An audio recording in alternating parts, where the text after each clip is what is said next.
me? Okay. Well, hello, everybody. Hi, Mr. Moss. There's more than one people who have iPhone, so I always want to make sure that it's actually you. It's me. It's not my evil twin tonight. Darn, we'd hoped he would put in an appearance. Well, I will call this meeting to order then. It is 7:03 and we've got, let's see, we've got 39 people, 40 people according to the list of participants. So the first thing we need to do is approve minutes from last month's meeting. Maria, if you could bring those up on the screen and give everybody just a chance to read them, that would be great.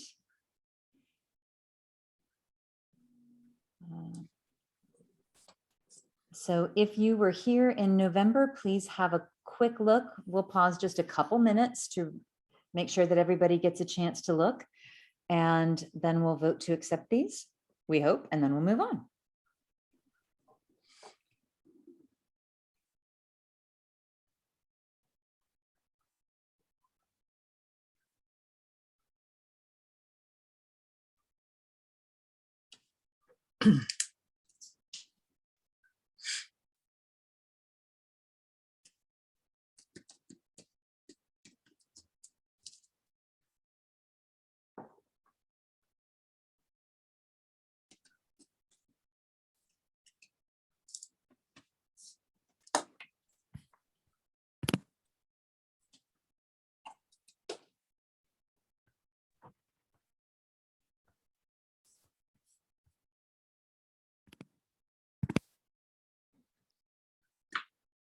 Okay, so for those who just joined us, we are taking a look at last month's minutes so that we can vote on them.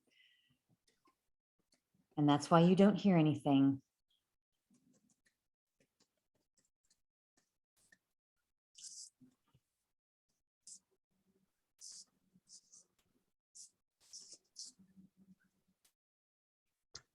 These are also available on the website, and I can drop that in the chat in a moment.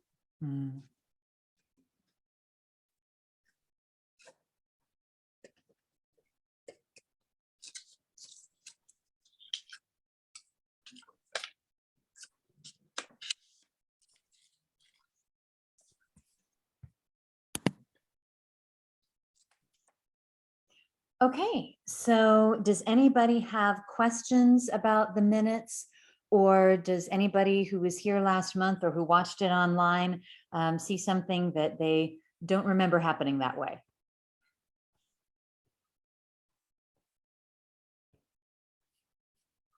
Okay, I will take that as a no. And I will move that we vote to accept the January minutes. Will somebody second, please? I second. Thanks, Jackie. So I move, Jackie seconds. All in favor of accepting the minutes, please use the reactions button to raise your hand.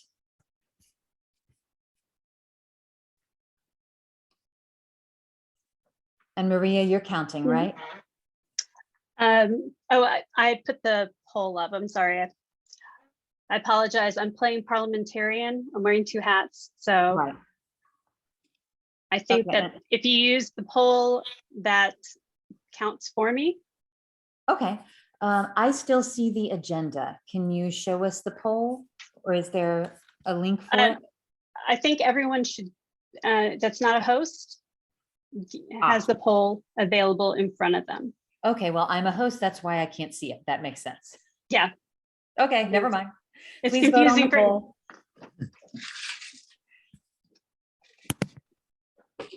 You'd think after so many months of this, I would know that, but I still don't.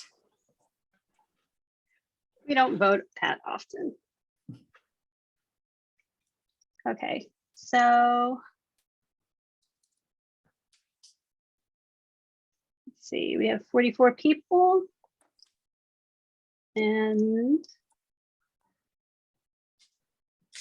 looks like everyone, I'll give it another 30 seconds. Okay. And if you can't see the poll, let me know.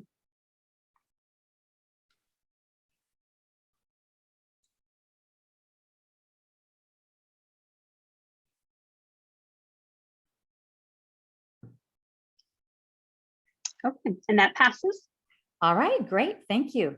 So we can move on to one of the people that I know everybody wants to hear from, Mr. Moss. Mr. Moss, can you give us your principal's report, please? Certainly. Good evening, everyone. And thank you for being here tonight. I will try to be brief. Basically, I just have 5 things I wanted to mention. First of all, if you have called the school or visited at the front door, we actually have our newest rhino. It's Mr. Ruben Hermosillo, who is typically the first contact. Again, whether he greets you at the door or answers a phone call. We were luckily able to steal him from another HISD school, and we're delighted to have him. He's already proven to be a great asset when it comes to customer service. So welcome, Mr. Hermosillo. Tomorrow is a big day, especially in our clinic, because it's the first day we're able to offer COVID testing for employees as well as students whose parents have provided their consent. So we are fortunate to have representatives from Fulgent Testing to come to campus and test our students bi-weekly. So every other Friday, they will be on campus, and tomorrow is the very first day. I know we've had over 100 students to sign up with consent. And so we will be calling them to actually come down to the clinic or nearby the clinic in order to have their testing performed. Also, as a reminder, Monday is a teacher service day. So it is a holiday for students. And so students get a nice 3-day weekend. I'm sure they're happy about that. We have spring break approaching in, I guess, 3 weeks and a day. So on March 11th, that is Friday, that will be the last day before spring break. And for students who would like to attend Camp Spark, Carnegie will be open during spring break that Monday, Tuesday, and Wednesday. That's March 14th, 15th, and 16th. We are mostly trying to provide interventions for students who need academic assistance. But if you feel that your student could benefit from also taking advantage of Camp Spark, then of course we would welcome them as well. And lastly, but not least, HISD has a safety training that all students will undergo. It's part of the Sandy Hook Promise. And basically, students will receive safety training that focuses on a mechanism that they can use to report certain tips, whether it's suspicious behavior or inappropriate behavior. And I know that I'm always extremely proud, and we're always happy to highlight all of the positive things, the accomplishments and the accolades of our students.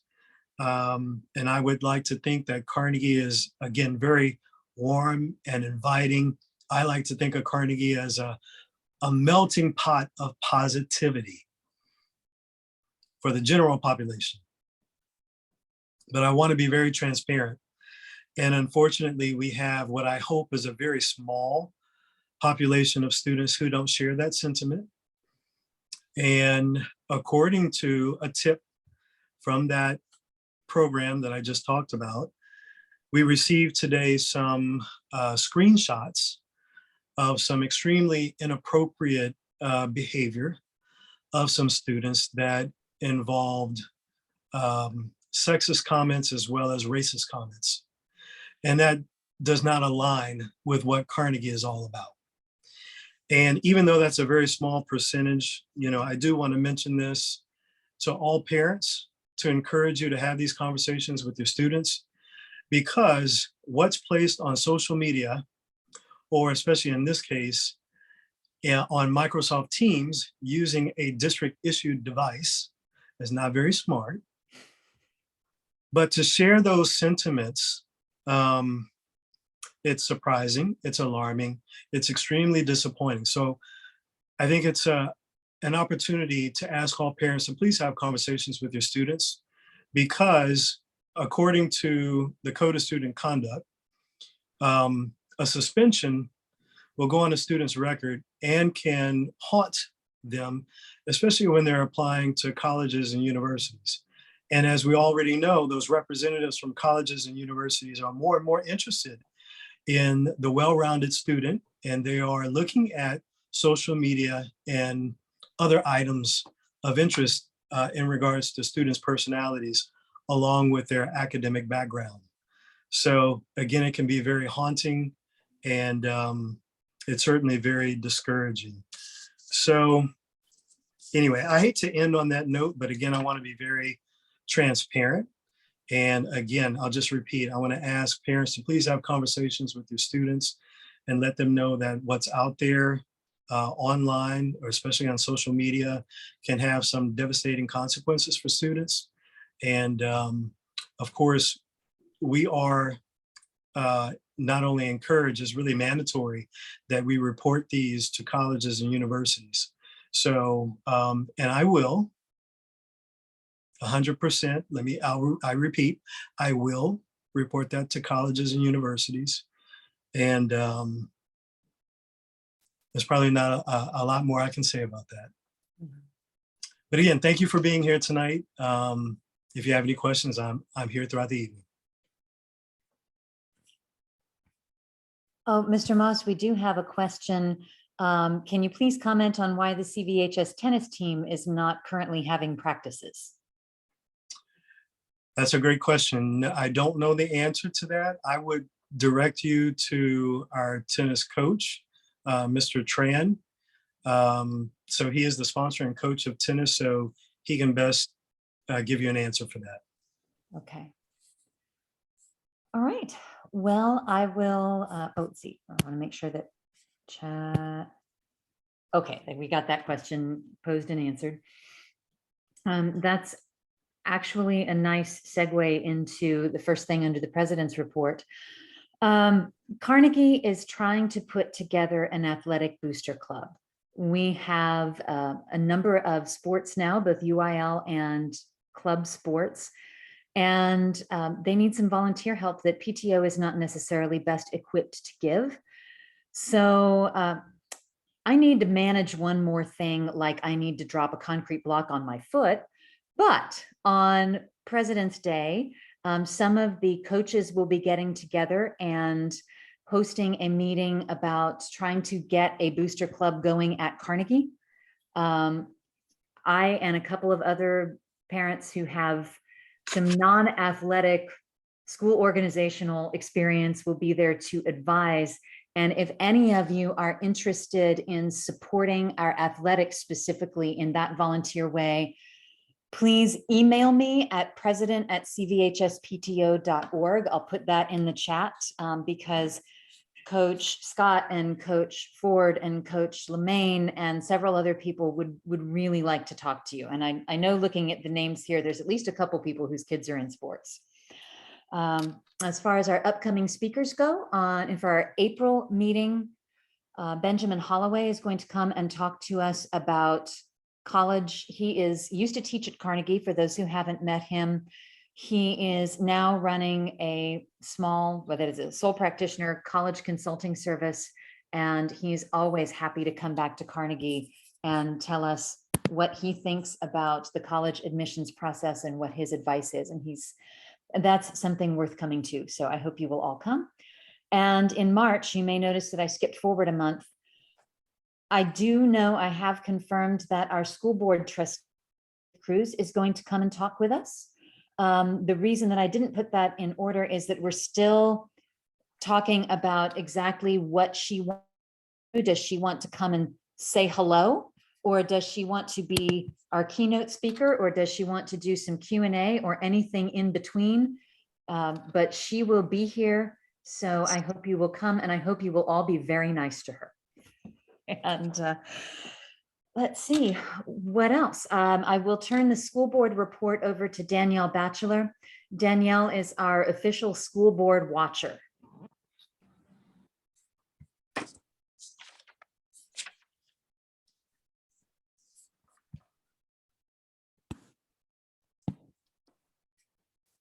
So Danielle, are you here? You might be muted because I don't hear you. Danielle, we can't hear you. Can you hear me? No, not almost. There you, okay, we see you. Yes? Yes. Okay. Good. Okay, sorry. Yeah, I was not muted, but I think I had chosen the wrong speaker maybe. Let me just get my thing open because I was messing with the speaker and not, so the superintendent today sent an email that is probably in most people's inboxes that announces 6 what they're calling foundational commitments that they, through all the listen and learns and the meetups and the different questions and excavating that he's done since arriving in Houston, they've sort of distilled everything down to these 6 foundational commitments that the board and the super and his team are making to the families in HISD and the staff and the community. So check that out if that's of interest to you. And there's a video, I think, where he discusses it and a PowerPoint where you can look at it more closely if you'd like. And then from the board meeting that was last week, there were just a few things that I thought were worth highlighting to this group. I have so many windows open, I'm looking for my list, I'm sorry. And the, I guess, first one that was probably top of mind for a lot of people was about masking. There has been a lot of vocal feedback at these different meetings. It was pretty intense at this last one. And at the end of the meeting, Mr. House said that they will meet in March as the board. And if the numbers are continuing to go down, then they'll hope to be able to say that after spring break, the students and staff and teachers and everyone will be able to come back with what they'll call mask recommended, but optional. So you can just stay on the lookout for that. And then they just completed a board retreat where they were really trying to dig into student outcomes. And I think probably put together the stuff that's been released today. So I think they're all working hard as a new board. There's been some changes. The school calendar was released. I think that's on the PTO site also and on our Facebook page and on the Carnegie page as well. But for the 22-23 academic year, and school starts on the 22nd of August. There were over 100 students from the district signed on as college athletes at signing day a few weeks ago. So that's sort of exciting that there's athletic scholars going around to different programs around the country to continue growing in their sports. And there was a special workshop meeting today of the Board of Education that you can go watch if you want to see sort of what that was about. I think they were looking at some special issues, including whether they were hoping to vote on paying staff and faculty for the snow day a few weeks ago. So if that's of interest, it's up there. That's all I've got. Thank you. If anyone has questions, you can email me. Danielle, thank you. I know that watching school board meetings is really not must-see TV, and I am continually thankful that you're willing to do that and report back. And There is some serious reality television though, like it's wild, some of the community feedback, but anyway, I'm joking. And wasn't one of the student athletes from Carnegie? I think, Mr. Moss, I think you had a photo taken with one of our students who's going to Williams, I think. That is correct. We do have one from, I believe, track and field. Ms. Matsu can probably confirm. I believe it's track and field. I know she's going to Williams. I believe, I'd have to go back and look at my caption. I post a lot of social media, so I don't remember. But Miss Ford did give me that information. So I think, yeah, I think she's track and field. Yes. And it's Gabby Rodriguez. Okay, well, congratulations to her. Mala Gupta, are you ready to give us your treasurer's report, please? Yes, I'm ready. Also, is it your birthday today? Yes, it's my birthday today. Happy Thank you so birthday. much for making me special. I put that on, Mala did not put that on, on the agenda. Happy birthday, Mala. I Thank you. appreciate Thank you you. being Thank you here so and doing much. so much work in and around your birthday. Yeah, no, I think, I mean, we enjoy what we do. So that's the reason we are here. Right. So, but thank you so much, Maria. So yes, I'm a treasurer for this year's PTO board, and I would like to present our financial statement until January 2022. So let's just start from the top. Just give it a minute. Okay, perfect. Maria, can you zoom it a little bit? Okay, so let's start from the top. As you can see in the top, again, there's a revenue part where our biggest revenue sources are friends and family, and we are only $2,500 away from our goal, which was 60,000. Of course, this is until January 2022, and I got little $500 more in February. So we are $2,500 away from reaching our goal. But thank you so much for so far for participating and making it a huge success, this fundraiser.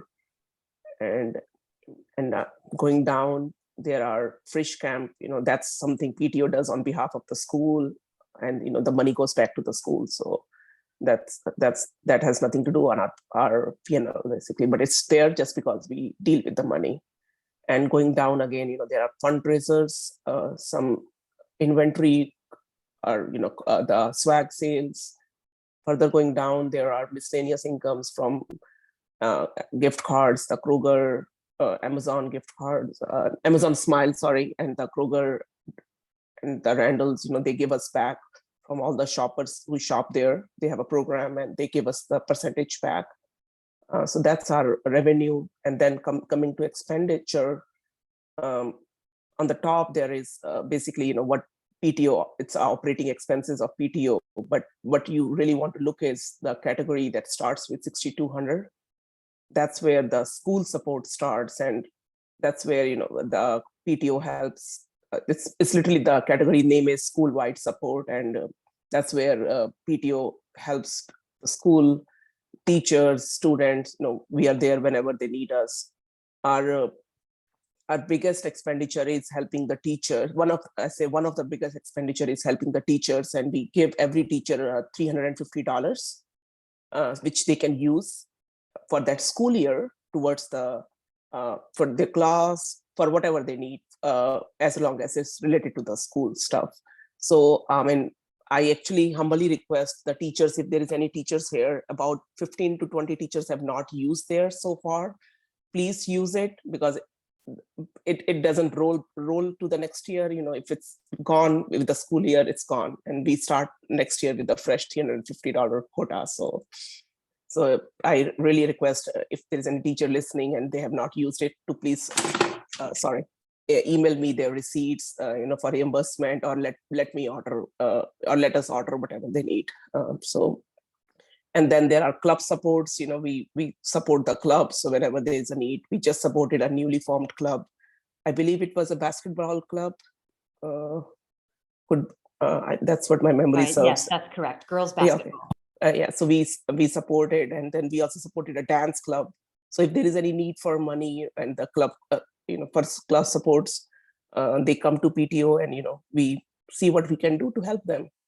And it's all not possible without you all support and contributions. So as I mentioned, our biggest amount, the revenue is the friends and family, and then the corporate donations. So if your company has any program, matching program, please let me know. If there is any paperwork that needs to be filled, reach me out at treasurer@cvhspto.org, and I'll be happy to provide any paperwork or fill it out, any paperwork. Just point me to the direction. And basically that's for financial statements. And if we go back to now our budget versus actual, that shows you that what we budgeted, it's pretty self-explanatory again. If you look, there's a what we budgeted at the beginning based on the last year's, like P&L, and this is the actual so far until January. Actually, this one has a little bit, I think, February included. So February 2022 in it. And that shows you, how much we have spent so far and what we budgeted and what is remaining. So, and it's all posted online on our website as well under vanguardian.org under documents and forms. So if you guys can you can go back and look there. And if you have any questions so far, and after that, looking at it, let me know and I'll be happy to answer them. And that's all from my end. Thank you. Okay, thank you very much, Mala. I will give the fundraising report for Joya Shukla. She is on a plane tonight and asked me if I could cover for her, which I can. Mala just talked about friends and family. We are $2,500, was that right, away from meeting our goal. So if you feel Yes, so that's moved, correct. Yes. we're still take that money, and Mala has worked to show us all what it's used for. I can also say Jamie Turner will be talking about most of this quite soon under special events, but we are planning our spring social will be Carnegie's 20th birthday party. We will need volunteers. We will need everybody to buy tickets and attend. And I think that is the biggest thing that we can say about fundraising right now. That's coming up, and we'll be looking for volunteers, but Georgie and Jamie will talk about that. And since we are planning that, if anybody has connections in the catering world, DJs, any of the things that go into planning a party, please let us know. We would love to hear from you, and you should contact Jamie Turner at specialevents@pto.org. It is scheduled for the night of April 30th. That actually brings up something that we want to publicly thank Ms. Matsu, because planning a big school event is kind of like planning a wedding. There's no one perfect date. And the sticking point about that particular date was that AP exams start the following week. And so Georgie will talk about this in a few minutes, but what we agreed to do was that we would help get set up for AP, because what Ms. Matsu likes to do and what makes her day as the chief test administrator that much easier for this thing that's very important in our kids' lives is to get set up on Friday and then leave for the weekend and know that when they come in to start testing on Monday, everything is done and all they have to do is sit down and go. So this year as parents, we need to help make that happen. So please keep listening for that sign up among many others. And then I think, Maria, it's your turn. Please tell us about communications. So I'm still at work. I'm at a hospital. A fire alarm's going off. I don't know if y'all can hear that. It's really loud. I apologize. But it's not louder than you. Okay. 99.9% of the time, it's not an actual fire. So I'm just gonna march on. Okay. So communications, I'm just going to go over the same thing I always do, which is our landing page, which Mary and I have been working on. This is it. If we have any incoming parents, I know some of the 8th grade newly accepted parents showed interest and might be here. So this might be new information. This is our landing page for our website, and kind of walks you through all of the different ways you can keep in touch and find out what's going on. So some people prefer social media, some people want to get a newsletter, some people prefer to just go to our webpage and don't want to be notified, want to, come find out what's going on whenever they want to know. So this is kind of the central spot. It's self-explanatory. if you just read it through, but I do encourage everybody to at least one time click through all of these so that you get a sense of everything that we have. The online store, if it's been a while since you've gone onto it, Jackie, who's been our store chair, has done a magnificent job. I have a senior. It's completely different than it was, 4 years ago. We have a lot more products. It's just really nice. So if you haven't seen it in a while, check it out. This is where you can donate, sign up for newsletters. Please, please, please go on the directory and update your information. Georgie lives by this information. This is how our membership and volunteer EP helps, whenever we need volunteers, whenever we need to reach out to you to inform you about things that are going on with the school. So that's super helpful. And then these are all our social media sites. So, and then if you were actually not looking for us, you were looking for the school, we have them too. They're down here. The other that is about senior committee. I'm also the senior parent, and we have some updates. We have confirmation on graduation. It is going to be Friday, June 10th. Okay, we're not on fire. 7 p.m. The details are also on the senior site on Vanguardian.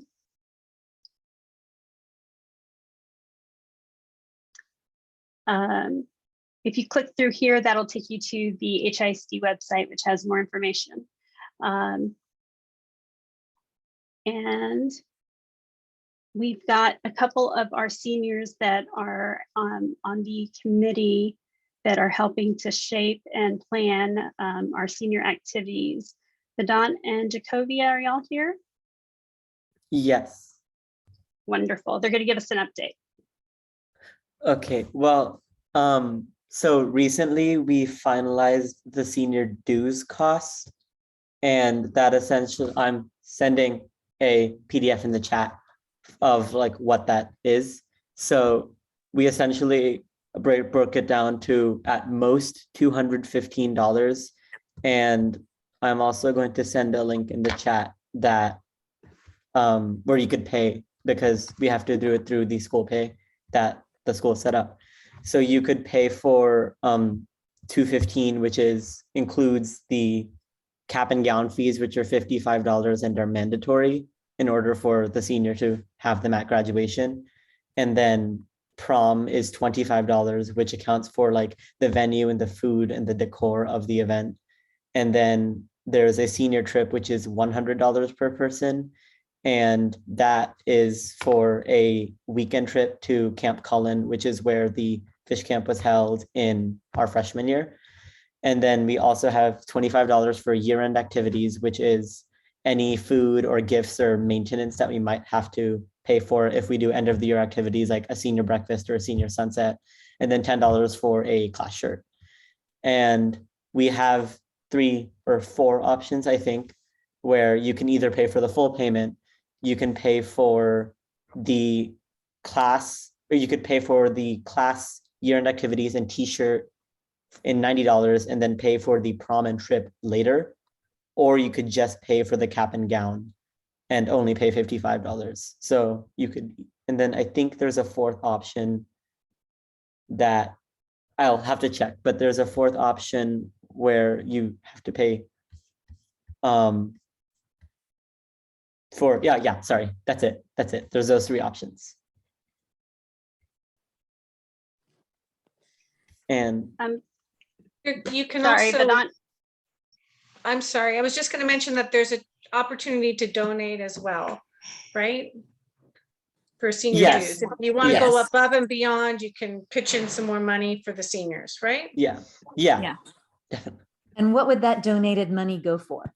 So the donated money would probably go for something like the prom, because we actually just left, today we talked with our decorator for the venue, And it ended up being, it like might end up being a little pricey. They didn't give us a quote yet, but like prom will probably be strapped for costs. So like donations would probably go towards that. Or if we want to do something fun at the end of the year, we might be strapped for a budget at that point because we've already paid for the prom and trip. So it would go into like fun goodies that we would have at like Senior Sunset, for example. Yeah, and also possibly some of the students, because we do have some lower income students that might not possibly be able to pay for all of their senior dues. Like they might want to go on the trip and they might not be able to. So if someone were to just donate that amount, that could also help out another student. Okay, thank you for explaining that to us. What else do you have to tell us about the senior class? Anything? Well, the prom is at Kim San on Jefferson. It's in downtown, and it'll be on June 4th from, I think, not tentative when it starts, but it will end by 11 p.m. Yes. Okay. Well, thank you very much for coming to tell us about the senior class events. We really appreciate that. Oh, and then one more thing. With the senior field trip, people are paying for it, but in the event that because of COVID, all like field trips like stay canceled or get canceled, people will be refunded that $100 for that cost.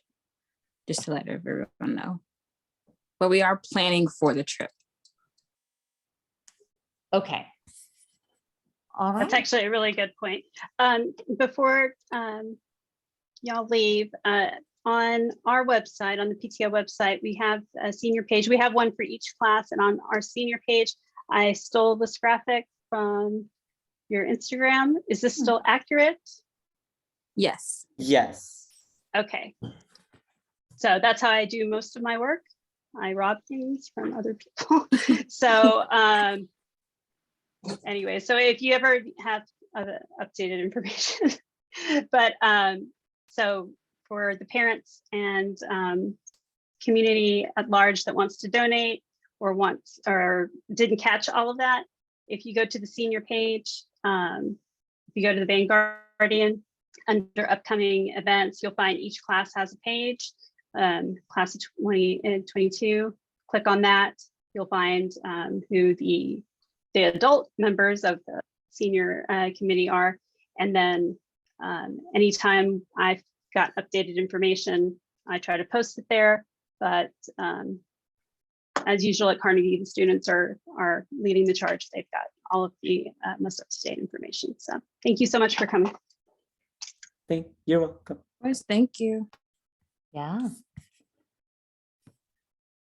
Okay, so we're going to talk about senior awards next. Jackie?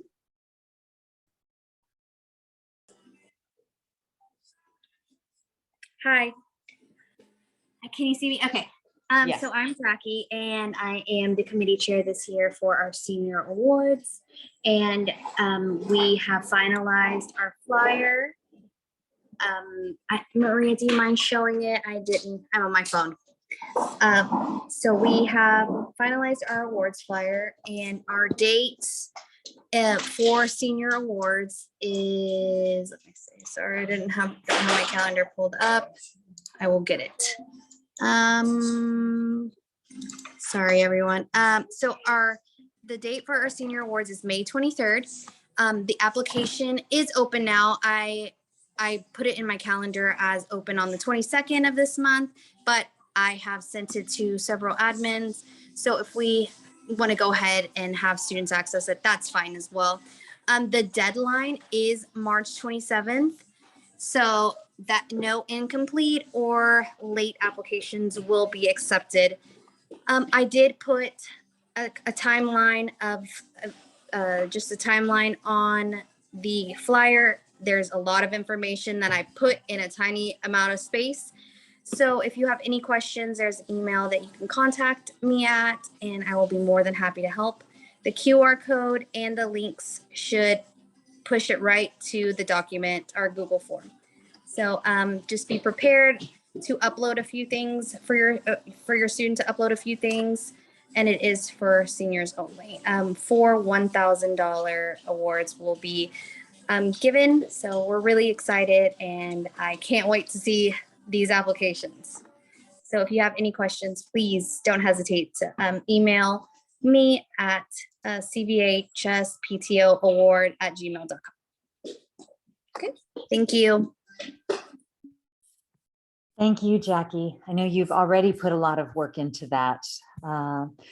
Georgie, are you ready to talk about volunteers? Oh, I'm sorry. Ms. Sanchez, I need to pop back a little bit. Did you wanted to talk about voter registration? Is that right? Yeah, so it's can you hear, everybody can hear me? Yes. Okay, good evening. So yes, I'm gonna be doing another in March again, spreading the word about voter registration so we can get that again. And we actually ended up getting a lot of students registers the last 2 times we did it. I did it back in November and I did it again in February, but we're gonna be going after the students who do qualify and get them excited. And I do wanted to remind families about the Heights Family Counseling virtual seminar. It's going to be on February 23rd and March the 9th from 6:30 to 7:30, and I'll make sure to post a link.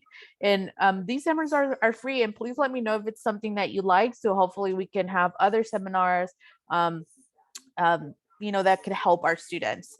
And specifically this one, it's going to be about how to have those tough conversations, how to have a connection with your child about emotional support. And I did want to share, if you saw on social media, that the students were able to contribute about 120 cards for the Texas Children's medical professional cards. So we've been thanking them. And they were really excited. They were able to do community hours. And I hope to continue to do that. I hope by next week, I'm going to be marketing students to do medical professional thank you cards for medical professionals who work with seniors, who help seniors. So they'll be able to do up to 5 community hours by making those cards. And I think it's a really good way to make a reflection in the time that we're in and give thanks. And I also wanted to share that Carnegie is going to be celebrating Justice. If you don't know about Justice, Justice is the HISD comfort dog. And then we're going to be celebrating her first birthday. I'm going to get student involvement. It's going to be really fun. I've been contacting different organizations for donations. If you want to donate, it'll be great. Pretty much like dog toys, dog treats. Officer Bennett will be there with her, and it's pretty much going to be a 30-minute session during lunch on March 11th. And students will be able to submit a student assistant form to spend a little time with a comfort dog. If they're feeling stressed, it'll be a fun event to join. Okay, Ms. Sanchez, thank you very much for stopping by and telling us about all those things. We know that you work hard to help our students, and Ms. Sanchez literally has an open door. She has an office on the upstairs in the 2nd floor hallway, and her door's open, and she's got pictures of superheroes on the wall, and it's a very welcoming place, and we're glad you're here. Thank you. There's a question in the chat asking for the date for your event. That is, yes. I believe that's asking for the Heights Family Counseling event. Yes, Heights Family Counseling event will be starting March 23rd and March 9th. So it's a 2-part seminar. I'm going to put the link right there so you can register. Soon as they share me the link, I'll post it everywhere on social media so everybody can join. If it's for the comfort dog, it's going to be March 11th, and I will be sharing that marketing strategy with the students either by the end of this month or early March, so students will be able to sign in. Okay, thank you. All right, Georgie, are you ready for volunteers now? Yes, I am. Okay, first of all, like Ms. Matsu was talking about, we need volunteers to help set up the AP on Sunday, May 1st. We need 10 to 15 able-bodied adults, meaning you have to be able to set up chairs and tables. I'm not sure how much lifting is involved, but there may be some lifting. So another thing I didn't put on here, but that's very important, is you will be getting a Sign Up Genius for some volunteers that we need for the spring social, which is the Carnegie 20-year birthday bash, which is so exciting. So that's the first way you can help out with that. And what's coming up in the future to look forward to is we have a nominating committee, and we're going to determine which nominees are going to be for the 2022-2023 slate of PTO officers and committee chairs. So what I'm going to do is send out Sign Up Genius. Just if you're interested in any of these positions, you can put your name in the hat and we'll consider you on the nominating committee, both for the executive board, those positions that are available, and the committee chairs. So if you're really interested in getting involved in some leadership with the PTO, this is a great way to do it. If you have any other questions, you can email me at volunteers@cvhspto.org. If you want to click through, the committee chairs are right here. These are on the website, but you can go to the website. So Maria, if you can help me out by clicking on that committee chairs thing. So these are all the committees. So if you want to learn more about the committees, and if you want to head a committee, that's right there. And then the other click through I have is also on the website, and it's kind of in an odd place on the website, but it would be, this document is on the website under the bylaws. So this is a part of the bylaws that deal with all of the executive board and what they do, so that you can see if this is something you would love to do. Then either put your name in the Sign Up Genius or email me. So that's about it. I can't think of anything else. If anybody has any questions, put them in the chat and I'll try to answer. So that's it. Thank you. Okay, thank you. I know that we've put some thought over the last couple of years. We rewrote our bylaws last year, and we really haggled over the nominating process and trying to make it more inclusive than just a nominating committee that would pick their friends. So this is the year we really get to put that into practice, and I hope it goes well. If you are interested in something, please come forward. Yeah, anybody can put their name in the hat, and we will consider everybody who might want to serve in any of these leadership roles. So please do that. Okay, Jamie, are you ready to tell us about special events? And then we can finally hear from our presenter. Fantastic. Good evening, parents. I just wanted to mention that we'll first speak about the celebration. So the social event, I want to say that first, because that is our biggest event for the year. Our social event for this year is our 20th anniversary. And we've mentioned it already that we wanted students to be a part of that event. I do want to stress that, we have a lot of talented alumni who have maybe started restaurants, who are now singers or DJs. We would love to have them at the event. So we are going to work to see if we can't get some of our alumni students there. And then, of course, you will all be invited. So please save the date, April 30th, for Carnegie's 20th anniversary celebration, because this is definitely going to be a huge deal. You do not want to miss it. That is the most important thing I'm going to say tonight, the 20th anniversary celebration. Okay, the next thing I do want to mention is that we are going to have breakfast with the principal. That is an invitation only event, and it's associated with our friends and family. The third thing I want to mention that you don't see on the calendar is I would like to do a redo on our movie night. So hopefully before our 20th anniversary celebration, we will have a movie night for all the students. In addition to the movie night, the last event that I may be doing for the year is touring UH Honors College and touring Rice. So those are the 3 events that I'm hoping to share with our students before our year ends. I do want to say that the RISE tour will not be a school-wide tour. That is only going to be for those juniors and seniors that qualify. We definitely don't want to take our students if they don't qualify. And then for the UH tour, that one would be for our juniors and seniors too that qualify. So that is it. Oh, I do want to say one more time that we are having a 20th anniversary celebration on April 30th. Please put that in your calendar. Please put that in your calendar. Thank you. Okay, Jamie, thank you for that rundown of what we have to look forward to this spring.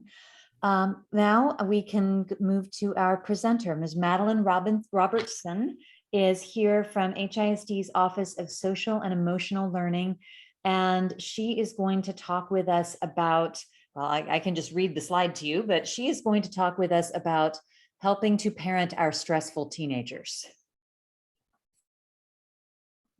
Hi, like you said, I'm Maddie Robertson. You're welcome, Ms. Robertson. We're glad Thank you're here. you. Oh, I think I have a live. 1 second. We're on live. Okay, good. I am a teacher behavior specialist in the social and emotional learning department. I mostly work with elementary schools, so it's good to hear perspectives and hear what's going on in the high school level. Let me share my screen really fast. Oh, let me share my screen again. Not used to Zoom, so which you think by now we all would be, but we'll manage. We see your screen. You're good. Okay, great. So tonight we are going to talk about like recognizing stressors and coping mechanisms. We are also going to talk about just like maybe a different way of connecting with your child when they're in moments of stress and when they're just maybe trying to handle, maybe if they're seniors, the transition that's coming, and everything that goes along with being a high school student and a human. So hopefully this is helpful for you. We are going to get started with a fun little video. This is from Modern Family. It's a TV show, I think on ABC, if you haven't heard of it. But one of the main characters, Phil, is going to learn how to properly empathize with his wife. I think it's just kind of a funny way to get started and kind of set a foundation for what we're going to talk about. And if you can hear, please let me know.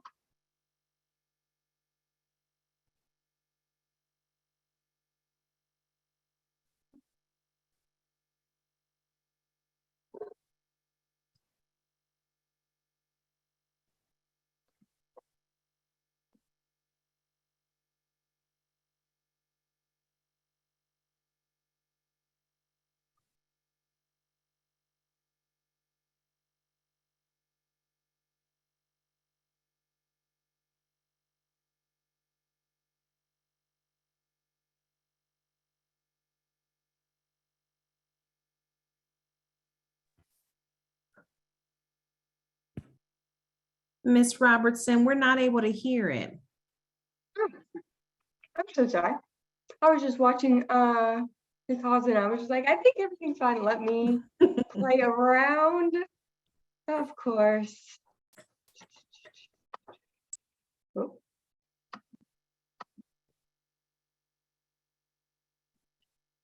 Audio.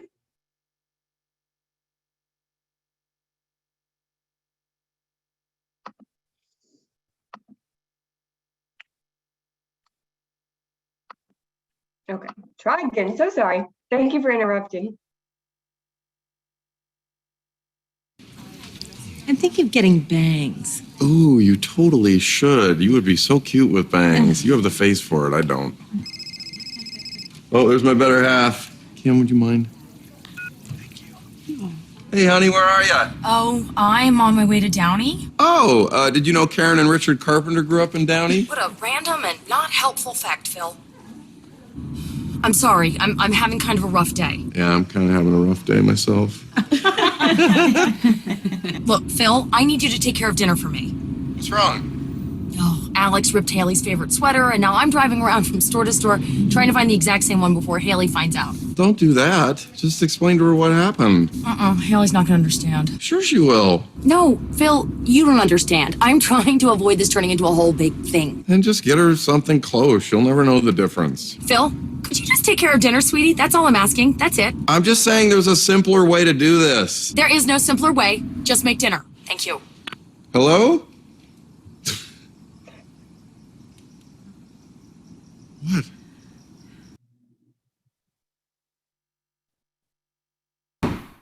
Okay, I'm confused. You're saying that if she tells me she has a problem, I'm not supposed to help her? Not unless she asks for your help. But if she lets me help her, I can make her problem go away. That is such a male thing to say. Well, forgive me for being a man. Mango or kiwi? Ooh, kiwi. When you say, do this or do that, all she's hearing is, I'm smarter than you. Believe me, she doesn't think that. She doesn't want you to solve her problems. She just wants you to give her support so that she can solve her problems herself. Yes, and sometimes she just wants a sympathetic ear. Whoa. Whoa. Maybe it's all the creams, but that just made sense, girlfriends. So if Claire says, I hate getting stuck in traffic, I shouldn't say, maybe you should leave earlier, or don't get on the freeway. I should just say, I know, that's so frustrating. Yes. Really? Yes. And if she says, the waiter I had today was so rude, I shouldn't say, maybe you should just order something on the menu for once. I should just say, what a jerk. Yes. And if she says, Phil, the TV's driving me crazy, I should just say, I know, there is not enough quality programming for women. No. Turn off the damn TV. Okay, now I'm confused again.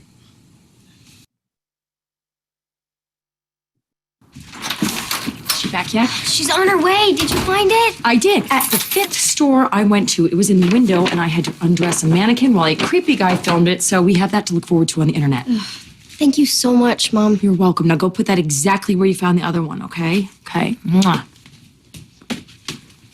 Uh-oh. What?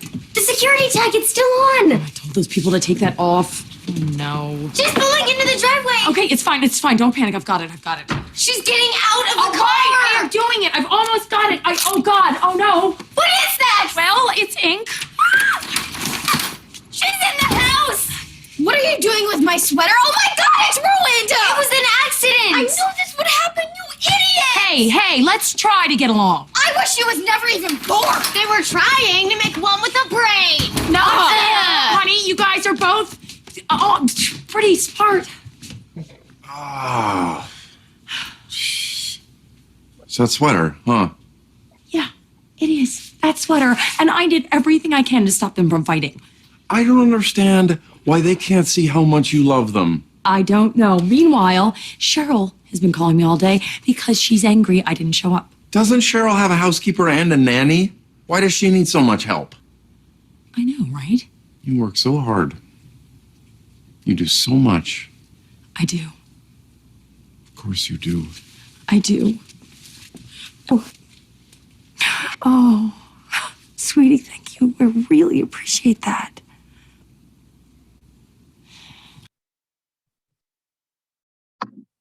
Sorry for that lag at the end. But I thought one of the best little quotes in that pretty humorous clip was when one of the women at the spa says she doesn't want you to solve her problems. She just wants you to support her so that she can solve her problems herself. And we're going to kind of lead with that idea tonight. Like, of course, we can't solve all of your students or yourselves like stressors tonight. We cannot get rid of them, but we can learn different ways to help them walk through them so that as they become independent adults, they're able to either find healthy people to co-regulate with or find healthy ways to do it themselves. And I think a lot of this training sounds like it's going to be very similar to that training that your wraparound specialist is bringing. So that's really cool. You'll kind of get two different perspectives of it and take what's good for you and for your family and then kind of move on from the rest of that. So before we begin, we're going to start with some foundational beliefs From the SEL department, we tell all of our teachers this. It's talked about in all of our trainings. We try to tell our parents as much as we have communication with them. So the first one is that all behavior is communication. So when your child is doing something, either having a meltdown or maybe like lashing out at you, even that behavior that your principal was talking about that happened today, that there's a person is trying to always communicate something while we're doing that. And this is a big paradigm shift that we're having to make at the school level, at the parent level, because we feel like behavior is like something that's more controllable, and it's like maybe has like not a malicious, but an intentional intent of like, I'm doing this to make this other person upset, when it's really the root of it is I'm doing this because I do not have the communication tools that would probably be a little bit more healthy. So we're going to lead with that. And then we're also going to start from this idea that a dysregulated adult cannot regulate a dysregulated child. We say this in our department all the time. You could walk into our office tomorrow, start the sentence, and someone, like everybody, would be able to finish it. Because as we are co-regulating, which is just basically like a therapy word for calming somebody down, we have like mirror neurons, and we have a bunch of different nonverbal signals that we're sending to whoever is dysregulated. And if we are also ourselves upset, their brains are not registering like, I am safe, I am calm, this person can help me calm down. It's actually usually can make it worse. So when we talk to teachers, we always tell them, like, if a student is triggering you, like, you need to step back, take a couple of deep breaths. Maybe if you can like walk away for a second and come back so that you are calm.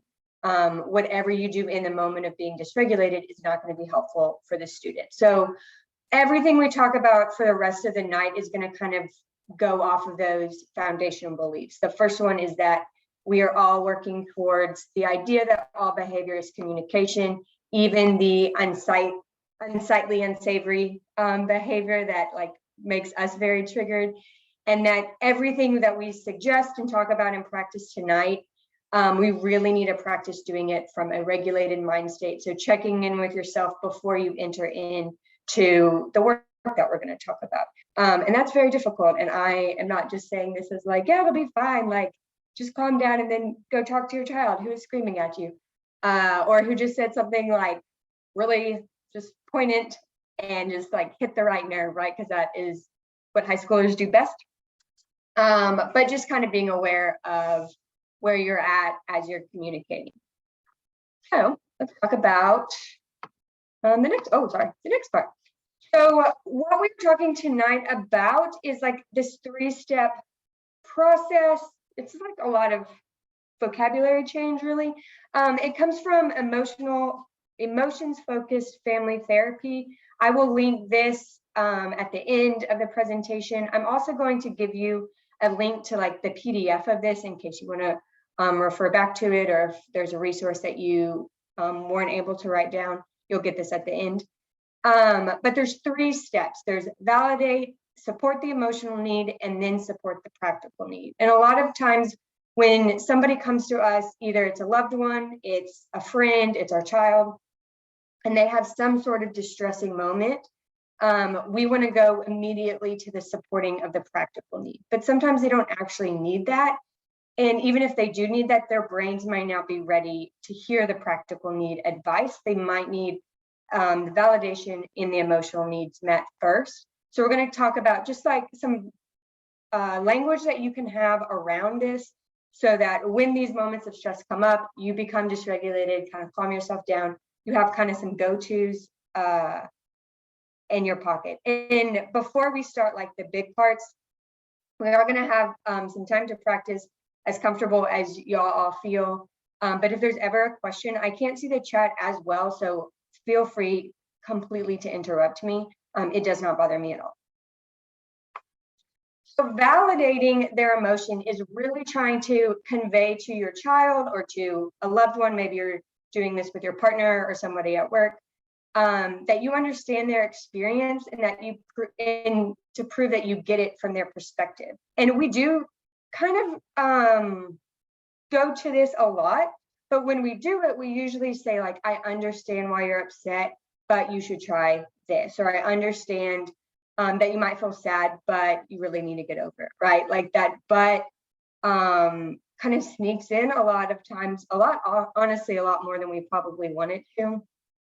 And a way to shift out of this to just focus on validating that emotional experience that they have, whether you agree with how their emotions are responding to the experience or not. You just want to show them like, I understand that you might feel this way because of these scenarios. So we're shifting the language like you see here from the but to because. So you're saying basically the same thing. I can understand why you might feel sad because, and then this times 3 is 3 different opportunities of proof. The emotions focused family therapy just finds that that is like the most grounding to have. If you can't find 3, don't like stress out about it. You can just do 1. But a super simple little example is, say your child really wants to go to a certain concert at the rodeo for multiple reasons. They can't go to that one and they're just lashing out. Like, it's what you feel like is maybe a little bit of an overreaction, but you still want to connect with them. You still want to kind of move past it. You could say, I can understand why you might feel sad because you were really looking forward to going with your friends. You feel like you're going to miss out, and we don't know who's coming to the rodeo next year, and we might not get to see them again. That is all that you have to do in the validation stage. And there's a bunch of different ways that you could do this. If you don't want to say like, I can understand, because sometimes that does feel a little like fake empathizing, you could say, I can only imagine how difficult this must be because, and then your 3 sources of proof. So that is validation. I'm just going to check my chat. Everything is good.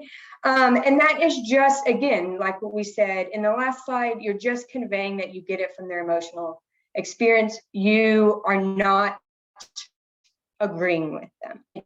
It's just, and you can kind of see the languages here of like, it makes sense that you're feeling this because of this. And then maybe if you need to do some emotion coaching, like, you know, sometimes when we feel like this, we're actually feeling this. That kind of goes more into when they're calm, not when they're upset.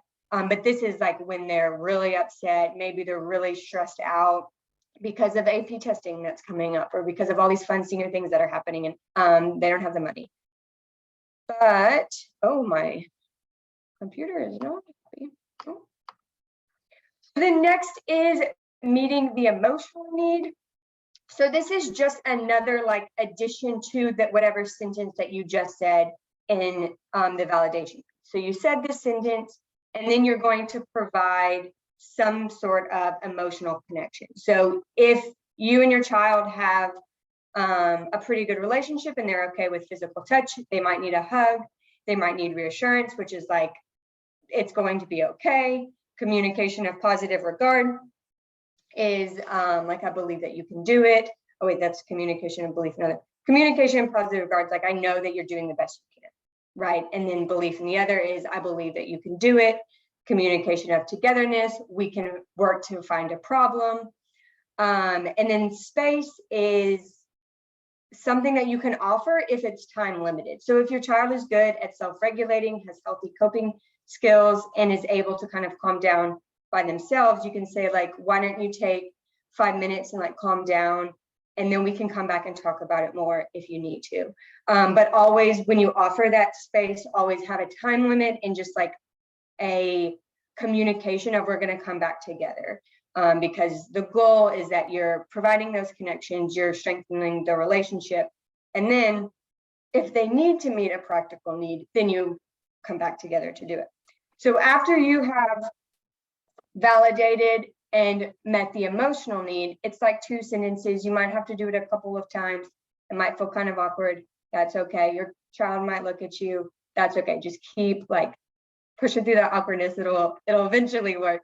But once they have calmed down, once they've kind of moved back into the prefrontal cortex part of their brain, then this is where you can introduce the practical need. But this is only if they need it. Sometimes we really, like when we're in distress, we as human beings really just need the validation that our emotional experience has been seen and understood by somebody else, and then an emotional need. So whether that's like, I just needed a hug and I didn't know how to ask for it, or I just needed somebody to tell me that they believed in me because I failed a test today, right? And I just feel like I'm kind of crumbling inside.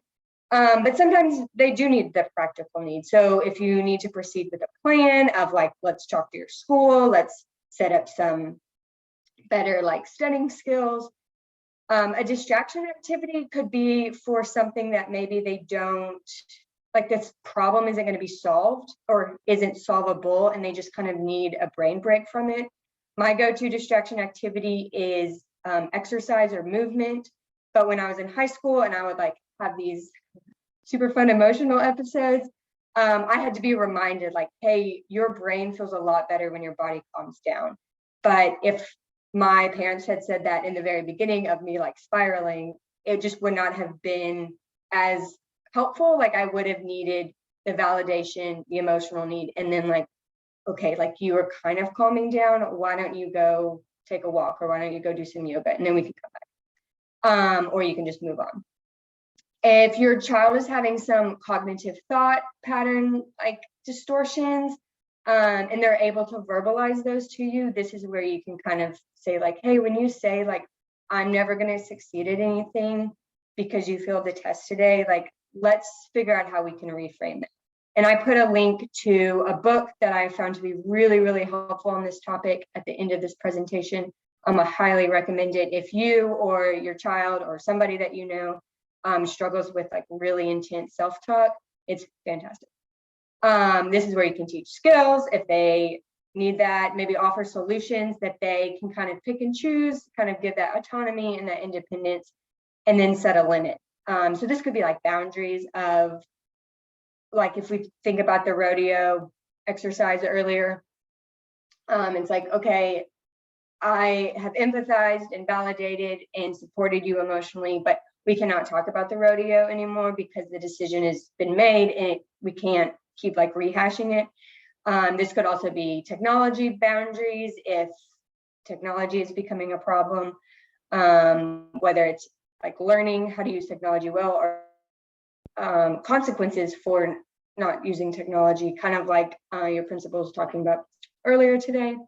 But that is like a really fast overview. I'm super sorry for how fast I talk. Kind of, let me make sure that, oh, I can't even check my chat. Overview of these like simple steps that almost feel like painfully simple, but sometimes we get the language kind of jumbled up. And so if you start with this and then maybe go to that other training that your wraparound specialist had, like you'll just start to sow seeds of connections with your child. And we really believe at the SEL department, within child therapy, child and adolescent therapy, and just like human therapy, that relationships are the core of any sort of healing. So if your child is able to connect with you maybe once an extra time every single day because you were able to validate their experience in a way that felt authentic, I take that as a win, and hopefully you do as well. But let's do a little bit of a practice. So I would really appreciate a very brave volunteer to come off mute and tell us, I'm gonna give you a scenario and then tell me how you would use kind of these like 3 steps to interact with your student. And then if you want to talk through some other scenarios, we can do that as well. I understand it is pretty late, so I can also give you the resources and we can go. But let's do one scenario. Your child comes home and has just like a full-on meltdown about their coursework, maybe because AP testing is coming up, just the heightened anxiety about just what's at stake for the AP test has just sent them off. We are going to assume that you're operating from a regulated brain state. You have calmed down, you feel ready to go. Does anybody want to use the sentence stems to kind of go through how you would respond to your child? I can kind of go back.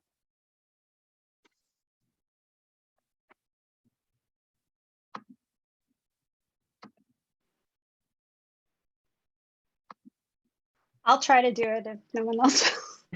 Thank you. I was like, oh gosh, nobody ever wants to talk at my presentation.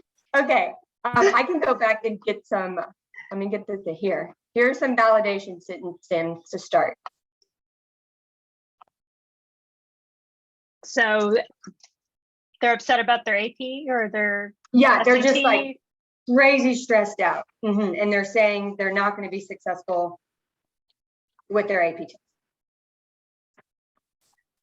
I mean, I can understand why you would be really stressed out about that. I remember how that was whenever, because I remember how I felt whenever I had to take AP tests.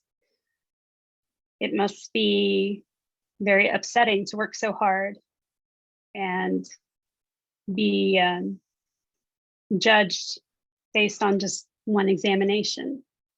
That was really good. Yeah. Okay. That was just two, though. That's okay. You can have two. You can have two. Yeah.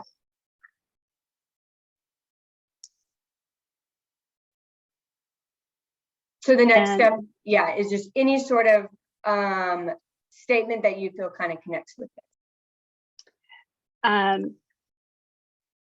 So that's the comfort. Yeah. You could say like, do you want a hug? Oh, we'd already be hugging. Okay, great. Awesome. So, okay. You met you know, yeah. So, we love you and we think that you're brilliant and it doesn't matter what happens on these exams, but you're going to do great. And then let's pretend that they still need that practical need then. Sorry, it broke up a little bit. Let's pretend they what? Let's say that they still need that practical need. What would you introduce? Then I would probably ask them what they thought would be a good solution as far as like what their friends do or what Ms. Matsu recommended. Seeing as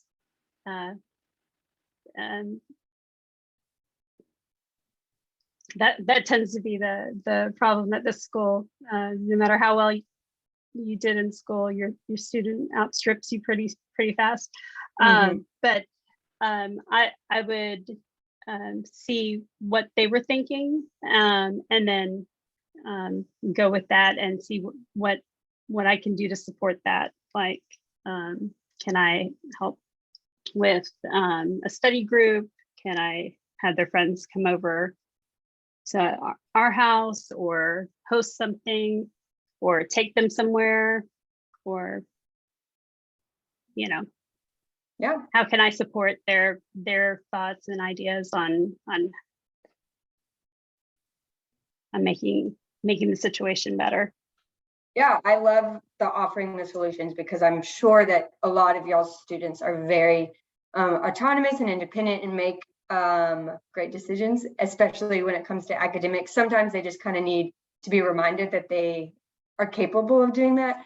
So I so appreciate you being vulnerable and trying this. I know it's like always so awkward trying new things in front of a group. So I appreciate that. Are there any other situations, maybe not necessarily like Carnegie academic related, that you could see this, and not just the PTO board, but any parents of like how else you could try this, or is this like, wow, this is not great. Don't tell me if it's not great, just move on. You can put it in the chat if you want to, or you can come off mute. Hi, I just wanted to say that these are all great tools that you're giving us as parents, because sometimes we don't know how to react to certain situations. And obviously sometimes we react rather than, stop and think and process first, And so I just wanted to say a real quick scenario that happened to me when my son right now, he's in 10th grade, but freshman year virtual. And so obviously Carnegie, it's a big transition from their regular middle school to a GT high school like Carnegie. There was this one night, probably maybe a few weeks into the first semester, and I could sense how stressed, he was, how doing notations in his English class and stuff. It was just, I guess he wasn't being able to do with all the homework or deal with it. What I did, because I honestly, I never took AP classes or anything. I said, I can't probably relate to how you're feeling right now academically, but I can relate to it with other situations, and I said, I can't probably sit here and help you figure out the answer, but I will sit here with you through the night if I have to. And that way you can, stay up and do your work and, just make them feel supported. And I think that helped a lot. I saw a change after that. And I did tell him, let me know, how can I help you, or who do we need to talk to so that, you can get the resources. And after that, I think that was just a game changer, because sometimes that's all it is. They just need to know they're supported, that someone is there for them, because sometimes you can't relate exactly to what they're going through at that exact moment. Maybe you haven't gone through that, but you can relate at it in other situations, in my opinion, And so that's what I tried doing that time. It worked for me. I didn't know if that was the correct thing to do or not, but I just did love and support, and I think that worked out great. Now he's just doing everything on his own, he got really great. Yeah, definitely. And when you said the thing of like, I don't know if it was correct, I don't think there's like a correct or incorrect way to connect with your child. I haven't gotten that far, but I think what you said, like, I can't help you with this problem, but I can sit here and I can do it with you. And I think that's what a lot of our kids want. And they, like you said, like, they don't know how to ask for it. And then you made a really good point too, that I want to talk about with the validating. Let me go back really quickly. I also am not GT, so I would not be able to relate to what your students are experiencing. I did not go to a super rigorous high school like Carnegie. So I would not be able to relate like to that as well. I also was an elementary education major, so that was very simple college. So I cannot even imagine like a Rice visit. But when you're doing these shortcuts to validation, you don't actually have to like have that kind of empathizing gap, like Brene Brown talks about, of like, I get this because I can connect it to my experience.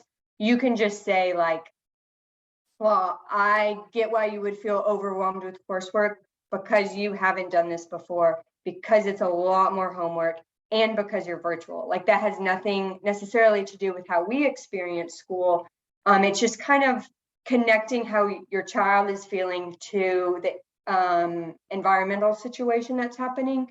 And we at the social and emotional learning department are realizing that students and adults just do not have that connection to our emotions and connect in that language yet. So as you're doing this, you're also kind of giving them some emotional learning support and helping them like connect, like, I am feeling anxious because I have a lot going on and I've put a lot of pressure on myself, or I'm feeling sad because I can't do this.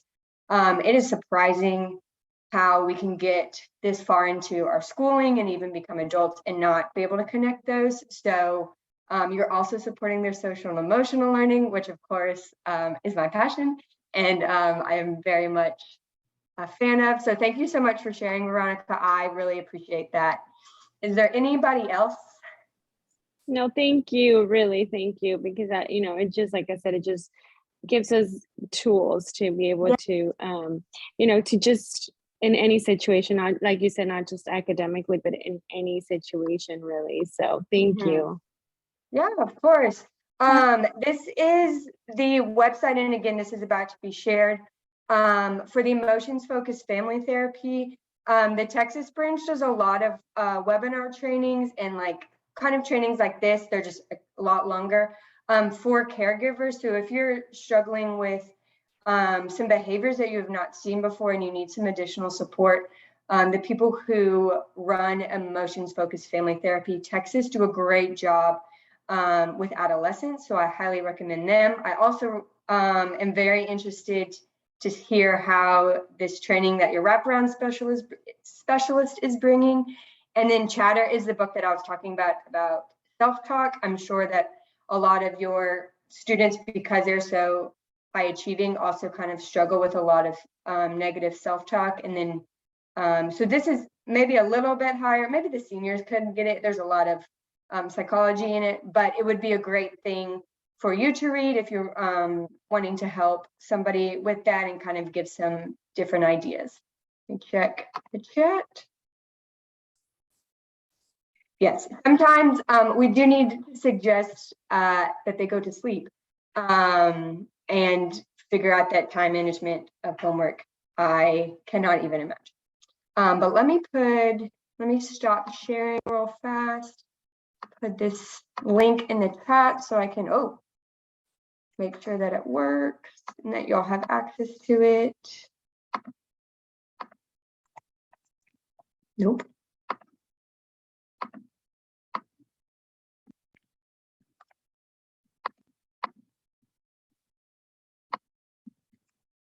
Oh, I may have to email it to y'all's PTO and then they can get it sent out because of course I'm having technology issues. That would be fine. Yeah, but thank you so much for your interaction tonight, for listening to me.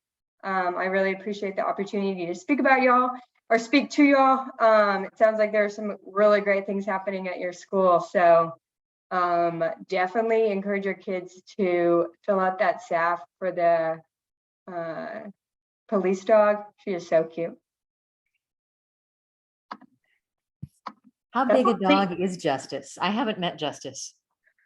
I met when she looks like an adolescent golden doodle. I don't know if she's bigger, but I also met her like the first day of school, like I think within a week of them getting her. And she was just like the craziest dog. It was so much fun. But yeah, I think she's like a golden doodle. She's so cute. Well, feel free to send us anything that you want to share or reshare, not just with that you shared with the meeting. And we'll post it. I'll put it all on. We usually do a post after the meeting with the recording and the minutes and kind of just supplement. So yeah, this is great information. I'm going to send it to my sister with younger kids. Yes. Some good tips. I wanted to know how long has the district, are you working through the district? How long has this been going on? Because this is like, my daughter has gone through HISD since kindergarten and I've never heard of this. And it's such a wonderful, resource for parents. Yeah, so the social emotional learning department itself has been in existence for 5 years. It's taken a lot of like twists and turns. It kind of started more so on the crisis side. Like if a student is homicidal or suicidal, we have a team that is deployed to make sure that they are safe and that those around them are safe. I think we're probably in like year 3 of this kind of training. We do a lot of work. Like we all have schools that we're assigned to. We're a team of about 40. So somebody is assigned to your school. I can find that out tomorrow and make sure that y'all are connected. And we do a lot of like explicit social and emotional learning lessons within the schools, depending on what the principal kind of has allocated. So like a lot of my schools, because they're elementary, we do a lot of like, these are your 6 emotions, like, very simple. But we're also trying to do a lot more parent trainings just so that y'all can support the work that we're doing as well. I wanted to jump in, Madeline. I'd love to talk to you offline at some point, but I live sort of in the SEL and learning science research world. And I just feel like I have to give a plug for this in the context of high school. You know, we have SEL that's sort of baked into early childhood in 50 of the states. And the further you go through school, you know, the less you see the SEL that's sort of age appropriate and universal and integrated into the school day. And so I'm really happy to see that HISD is doing so much. And in the context of like these students who are academic, you know, academically focused, I guess at the very least, you know, the brain science teaches us that there's no such thing as cognition without emotion. You don't make decisions like with your rational brain or your emotional brain. That doesn't happen. So I think it's, you know, the research for decades has really pointed toward academic learning being better when the SEL stuff is being supported. And so for our kids in this kind of environment where they're really focused and working hard and taking all these APs, we cannot do enough on the SEL front. So I think sometimes people think once the kids are older that it's not as necessary, and it's almost like more in some ways, like the problems get bigger. Yeah, absolutely. I think that's true. Thank you. Let me jump in. Yeah, of course. And I can get connected with whoever's assigned to your school. I think I might even know who it is, and just see, we do have this program called Rethink Ed that every child has access to, every teacher has access to. And I can kind of maybe create like some lessons that are suited for like the GT, maybe more academically advanced, but of course, like you said, like everybody needs emotional learning, everybody needs support, everybody needs a co-regulator. So, but like GT brains do work a little bit differently, and so addressing that.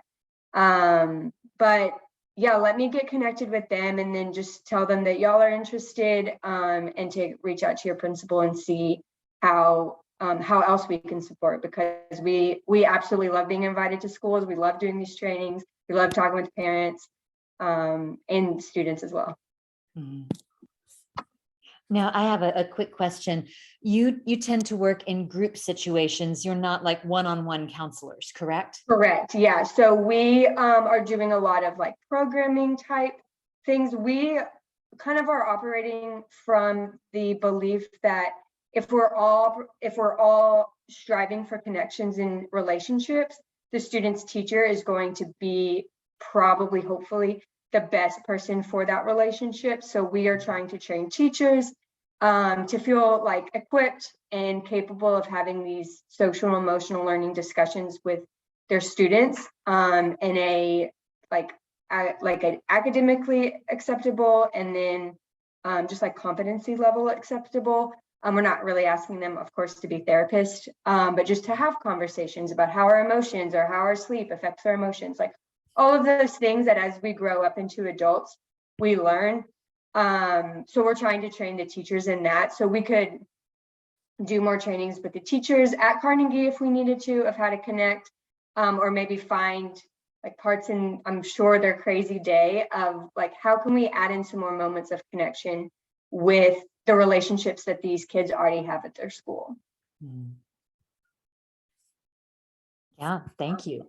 So if our school were interested in that, would we talk through Ms. Sanchez about that, or through our principal? Or yeah, Ms. Sanchez would be great. She could reach out to me, and I can connect her with the SEL specialist, or your principal can as well, for sure. Okay, thank you. Well, does anybody else have any more questions for Ms. Robertson? I'm not. Oh, see, so I'm seeing a question, a parent clarifying. It means you come to the classroom for consult. Depending on what somebody from your team would. Yeah. Yeah. Thank you again very much for Thank being here you. tonight. I think it is safe for us to adjourn the meeting. What do you think, Maria? Do we need to vote on that or just do it? I'm seeing you shaking the head. Well, Ms. Robertson, again, thank can you cut for it. being here tonight. We appreciate everything and for showing us kind of both how to talk with our kids and also what's available in the district that we didn't know about. Of course. Yeah, thanks for having me. I really appreciate it. All right, well, good night, everybody, and we'll see you next time. Thank you. Bye. Thank you.